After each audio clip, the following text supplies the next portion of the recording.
Hello guys, आज हम लेकर आए हैं ग्राइंडिंग व्हील का पार्ट 2। ग्राइंडिंग व्हील पार्ट 1 की वीडियो में हमने एब्रेसिव और बॉन्ड के बारे में बताया था। आज की जो वीडियो है पार्ट 2, इसमें हम ग्रेन साइज, स्ट्रक्चर और ग्रेड के बारे में बताएंगे। तो वीडियो देखने से पहले हमारे चैनल को सब्सक्राइब करें, बेल आइकन दबाएं ताकि नई वीडियो के साथ आपको नोटिफिकेशन मिल जाए। ग्राइंडिंग व्हील के ग्रेन साइज, हमारे जो एब्रेसिव के ग्रेन साइज होते हैं, इनको भट्टी सिल्लियों के रूप में भट्टी में तैयार किया जाता है। बाद में इनको जो है ना हैमर के द्वारा या रोलर के द्वारा तोड़ा जाता है। एब्रेसिव के कण जो है या तो छोटे साइज़ों में या बड़े साइज़ों में टूटते हैं। इसके बाद इनको छलनियों के अंदर छान लेते हैं। हमारी जो छलनी होती है उनमें सुराख होते हैं जो प्रति वर्ग इंच, उनकी संख्या को निर्धारित किया जाता है कि प्रति वर्ग इंच कितने सुराख होते हैं। तो जो हमारे सुराख होते हैं वो 10 नंबर से लेकर और 600 नंबर तक, यानी 10 नंबर की छड़नी होती है, 12 नंबर की होती है, इस तरह 14 नंबर की और 600 तक होती है। जो कण हमारे 10 नंबर से निकलकर 12 नंबर में रुक जाएंगे तो वो 10 नंबर वाले ग्रेन साइज कहलाएंगे। जो 12 नंबर से निकलकर 14 नंबर में रुक जाएंगे वो 12 नंबर के कहलाएंगे। तो इस प्रकार हमारे ग्रेन साइज जो है निर्धारित किए जाते हैं। 10 नंबर का जो साइज होता है तो वो जो है सबसे बड़ा साइज होता है, और 600 नंबर का जो कण होता है वो बहुत बारीक होता है, आटे के जैसा, जिसे हम फ्लोर साइज भी कहते हैं। हमारे जो ग्रेन साइज है उनको 4 भागों में विभाजित किया गया है। पहले होते हैं कोर्स, जो 10 से लेकर 24 तक होते हैं, और मीडियम वाले 30 से लेकर 60 तक, और फाइन 70 से लेकर 180 तक, और वेरी फाइन 220 से लेकर 600 तक। तो ये हमारे ग्रेन साइज निर्धारित किए गए हैं, जो छलनी के अंदर छानने के बाद इनकी संख्या निर्धारित होती है कि उनका जो है ना साइज़ क्या है। छलनियों में छानने के बाद ही उसके बारे में पता चलता है। इसके बाद आता है हमारा ग्रेड। ग्रेड होता है कि हमारा जो ग्राइंडिंग व्हील है वो हमारे एब्रेसिव कणों को कितनी मजबूती के साथ पकड़ता है। व्हील की जो कठोरता होती है हमारी, वो बॉन्ड की मात्रा के ऊपर निर्भर करती है, यानी बॉन्ड हमारा की मात्रा कितनी है। जो बॉन्ड हमारा एब्रेसिव कणों को बहुत देर तक पकड़ कर रखता है, यानी ग्राइंडिंग करते समय बहुत देर तक उनको नहीं छोड़ता है, तो वो हार्ड ग्रेड के व्हील कहलाते हैं। और ग्राइंडिंग करते समय जो हमारे कणों को जल्दी छोड़ देता है वो सॉफ्ट ग्रेड का व्हील होता है। ग्रेड हमारे 3 प्रकार के होते हैं। इनको जो है ए से लेकर जेड अक्षर द्वारा दर्शाया जाता है। पहला ग्रेड होता है सॉफ्ट ग्रेड, सेकेंड नंबर होता है हमारा मीडियम, और थर्ड नंबर होता है हमारा हार्ड ग्रेड। सॉफ्ट ग्रेड जो होता है ए से लेकर एफ तक होता है, और मीडियम में जी से लेकर वी तक, और हार्ड में डब्ल्यू से लेकर जेड तक। 3 प्रकार के ग्रेड होते हैं, सॉफ्ट, मीडियम और हार्ड। ये हमारे बॉन्ड जो है ना एब्रेसिव कणों को कितनी मजबूती के साथ पकड़ता है उसके ऊपर निर्धारित किया जाता है। नेक्स्ट है हमारा स्ट्रक्चर। स्ट्रक्चर जो होता है हमारा, ये हमारे बॉन्ड की मात्रा, यानी व्हील में जो कण लगे हैं, एब्रेसिव जो है और बॉन्ड कितनी मात्रा में उनका अनुपात रखा गया है।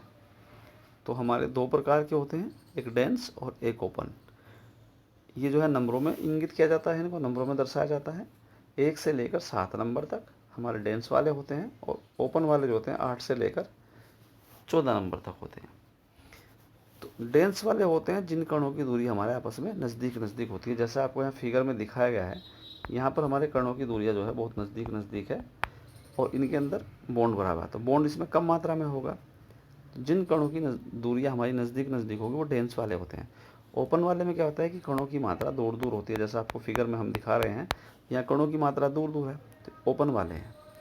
तो इनका प्रयोग हम ग्राइंडिंग के लिए, यदि रफ मटेरियल काटना है तो हम ओपन का प्रयोग करते हैं, और यदि हमें फिनिशिंग वाला काम करना है या कम मात्रा में धातु काटनी तो हम डेंस वाला प्रयोग करते हैं। तो स्ट्रक्चर से मतलब होता है हमारा कि बॉन्ड की मात्रा, कण का अनुपात, बॉन्ड की मात्रा का और कणों का कितना अनुपात है उसके ऊपर ये निर्धारित किया जाता है, नंबरों में होता है। ग्राइंडिंग व्हील की मार्किंग कैसे होती है ये आपको बताते हैं। प्रत्येक कंपनी जब भी ग्राइंडिंग व्हील बनाती है तो उसका अपना एक आइडेंटिफिकेशन होता है, उसके ऊपर एक टैग लगा होता है, एक लेबल लगा देते हैं कि वो किस प्रकार का व्हील है हमारा। जैसे यहाँ आपको दिखाया गया है 51A36L 5P 23। तो हमारा 51 जो है और ये लास्ट वाला 23, ये कंपनी का अपना सिंबल होता है, मैन्युफैक्चरर का अपना प्राइवेट नंबर होता है, व्हील की आइडेंटिफाई होती है, प्रत्येक कंपनी द्वारा अलग अलग होता है। अब ए की बात करते हैं तो ए से मतलब है आपको यहाँ दिखाया गया है हमारा एल्युमिनियम ऑक्साइड या सिलिकॉन कार्बाइड। यदि यहाँ सी होता तो सिलिकॉन कार्बाइड है, तो ए तो एल्युमिनियम। ये एब्रेसिव का टाइप है कि एब्रेसिव किस टाइप का है। 36 जो है ना हमारा ग्रेन साइज को निर्धारित करता है। ग्रेन साइज क्या है? ग्रेन साइज हमारे 4 भागों में बांटे गए हैं, कोर्स, मीडियम, फाइन और वेरी फाइन। तो 36 जो है ना हमारा मीडियम के अंतर्गत आता है। एल जो है हमारा ग्रेड साइज है, जो हमारे 3 में रखे गए थे, सॉफ्ट, मीडियम और हार्ड। तो एल जो है हमारा किसके अंतर्गत आता है? ये हमारा मीडियम के अंतर्गत आता है, यहाँ पर दिखाया गया है। क्योंकि ए से लेकर जो है हमारा एफ तक जो है ना सॉफ्ट में आता है, और जी से लेकर वी तक हमारा मीडियम में आता है, और हार्ड में जो है हमारा डब्ल्यू से लेकर जेड तक आता है। तो एल जो है हमारा यहाँ पर मीडियम ग्रेड में है। 5 जो है हमारा स्ट्रक्चर की बात कर रहे हैं। स्ट्रक्चर 2 प्रकार के होते हैं, डेंस और ओपन। 1 से लेकर हमारे 8 नंबर तक जो है 7 नंबर तक इसमें होते हैं, कौन से में? डेंस में।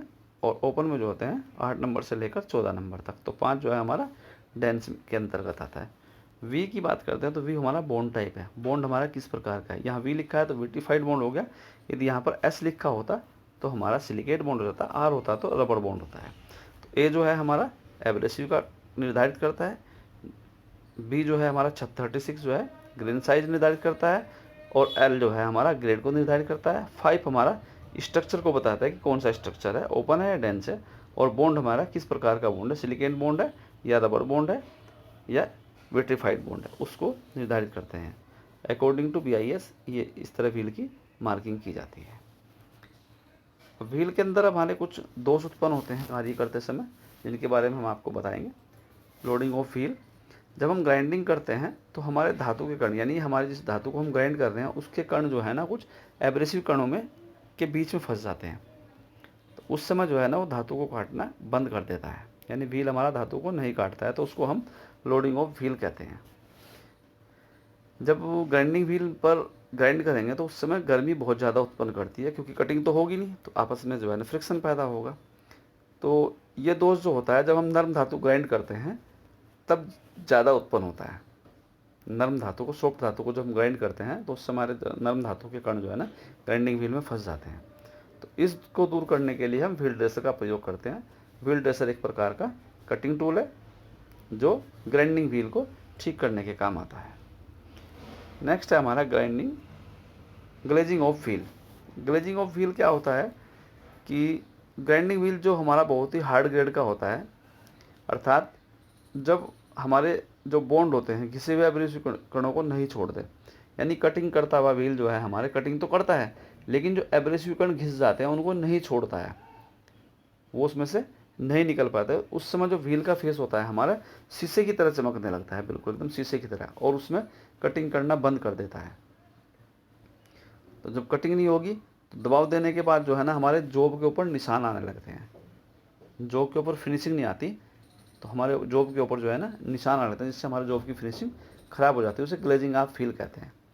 तो इस दोष को भी हम दूर करने के लिए जो है डायमंड ड्रेसर जो होता है, व्हील ड्रेसर जो होता है, वो कई प्रकार के होते हैं। जब हम ड्रेसर के बारे में आपको बताएंगे तो उस समय आप हमारे ड्रेसर कितने प्रकार के होते हैं वो भी आपको नई वीडियो में हम बताएंगे। तो ड्रेसर के द्वारा इसको ठीक किया जाता है। तीसरे नंबर पर आता है ग्रूविंग। ग्रूविंग जो होता है जब हम टूल को ग्राइंड करते हैं या किसी जॉब को हम ग्राइंड करते हैं और व्हील के फेस पर एक ही जगह ग्राइंड करते रहते हैं, फेस पे सामने की तरफ पूरा नहीं घुमाते, टूल को हम उसके फेस पे पूरा नहीं घुमाते, हम एक ही जगह टूल को लगा के रखते हैं। ये परेशानी तब आती है जब हम ग्राइंडिंग करना सीखते हैं, उस समय ज़्यादा परेशानी आती है, या हम उस चीज़ पे ध्यान नहीं देते, उसको इग्नोर करते हैं कि हमारे ग्राइंडिंग व्हील में कोई परेशानी ना हो, उसको हम इग्नोर कर देते हैं। तो जब हम टूल को एक ही जगह ग्राइंड करते रहते हैं तो उस समय ग्रूव के अंदर एक व्हील के अंदर एक गड्ढा पड़ जाता है, जिसको हम ग्रूव बोलते हैं। जब ग्रूव पड़ जाएगा तो हमारा जो ग्राइंडिंग होगी टूल के समय, वो उसकी हमारे जो एंगल बनेंगे वो सही नहीं बनेंगे, या जो हमारी सरफेस फिनिश आएंगी वो एक समान नहीं होगी, समतल नहीं बनेगी, क्योंकि जहाँ पर ग्रूव होगा वहाँ से हमारा जॉब टच ही नहीं होगा, हमारा टूल टच ही नहीं होगा, दोनों साइडों से टच होगा, लेकिन जहाँ ग्रूव होगा वहाँ से टच नहीं होगा, तो हमें ग्राइंडिंग करते समय परेशानी उत्पन्न होगी। तो जो ग्राइंडिंग व्हील है उसके फेस को समतल बनाने के लिए, एक समान बनाने के लिए भी हम व्हील ड्रेसर का प्रयोग करते हैं, ताकि ये दोष उसका दूर हो जाए। इसको हम ग्रूविंग बोलते हैं। तो आज का जो टॉपिक था हमारा ग्राइंडिंग व्हील के एब्रेसिव, ग्रेन साइज और स्ट्रक्चर और ग्रेड के बारे में। यदि आपकी कोई क्वेरी हो तो कमेंट बॉक्स में हमें ज़रूर बताएं। नई वीडियो के लिए भी हमें प्रेरित करें कि हम किस तरह की वीडियो आपके लिए लेकर आए, कौन से टॉपिक पर आए। और वीडियो को ज़्यादा से ज़्यादा शेयर करें, हमारे चैनल को सब्सक्राइब करें, बेल आइकन दबाएं ताकि नई वीडियो के साथ आपको नोटिफिकेशन मिल जाए। Thank you, all the best.